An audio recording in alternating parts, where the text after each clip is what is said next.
In the summer of 1981, a peaceful mountain community in Northern California was shattered by a crime that would remain one of the state's most baffling mysteries. Tonight, we're diving into the Ketty murders, a case of violence, unanswered questions, and suspects who were never fully identified. Ketty is a small, isolated town nestled in the Sierra Nevada mountains. On the night of April 11th, residents in Cabin 28 were sleeping when something unspeakable occurred. Inside the cabin were 7 people, adults, teens, and children. By morning, 4 of them were dead. William Dave Follett, his friend Sheila Sharp, and 2 young boys, 12 and 13, had been brutally murdered. A 14-year-old boy named John was badly injured but survived. In the chaos, one child, just 10 years old, was unaccounted for and never seen again. There were no signs of forced entry.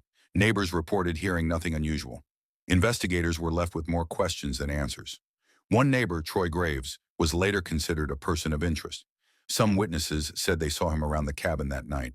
Another person linked to the case was a friend who had stayed in the area. But despite sketches, interviews, and multiple suspect theories, no one was ever charged with the murders. To make matters more confusing, different groups online and in message boards began pushing conflicting theories. Some claimed police mishandled evidence. Others said suspect descriptions didn't line up. A few even pointed to rival message boards with different ideas about what happened. But without solid hard evidence or a confession, these remained speculation, not proof. In the years since, the case has drawn attention from true crime channels, cold case investigators, and armchair detectives alike. New leads occasionally surface, but none have brought justice for the victims. Decades later, families of the victims still search for answers. No arrests, no convictions, and one child still missing. The Ketty murders remain one of California's most disturbing unsolved mysteries, a crime that changed a quiet mountain town forever. In 2011, a young teacher was found dead in her apartment. What happened next would spark years of debate, legal battles, and unanswered questions. Tonight, we're looking at the case of Ellen Greenberg. Ellen was 27 years old and engaged to be married. On January 26th, she was found in her apartment after her fiancé returned home and couldn't reach her. Police arrived and discovered Ellen had suffered multiple injuries. The medical examiner ultimately ruled her death a suicide. But from the very beginning, many people questioned that conclusion. Supporters of Ellen's family have pointed to several details they believe deserve closer examination.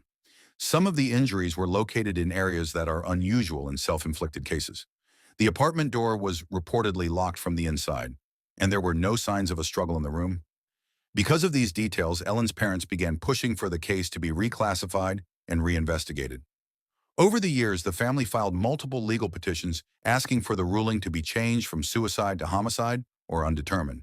They argued that new medical opinions and forensic reviews suggested the case deserved another look. But despite reviews by different agencies, the official ruling remained the same. Investigators and prosecutors stated that they did not find enough evidence to support criminal charges or reopen the case as a homicide investigation. Still, public interest in the case continued to grow. Online forums, documentaries, and true crime podcasts began examining the timeline, the injuries, and what may have happened in Ellen's final hours. Today, more than a decade later, the case remains officially ruled a suicide. But for Ellen's family and many observers, the questions have never fully gone away. Was this a tragic act of self-harm? Or were there details that were never fully explained? Until new evidence emerges, the truth of what happened to Ellen Greenberg remains one of the most debated cases in modern true crime.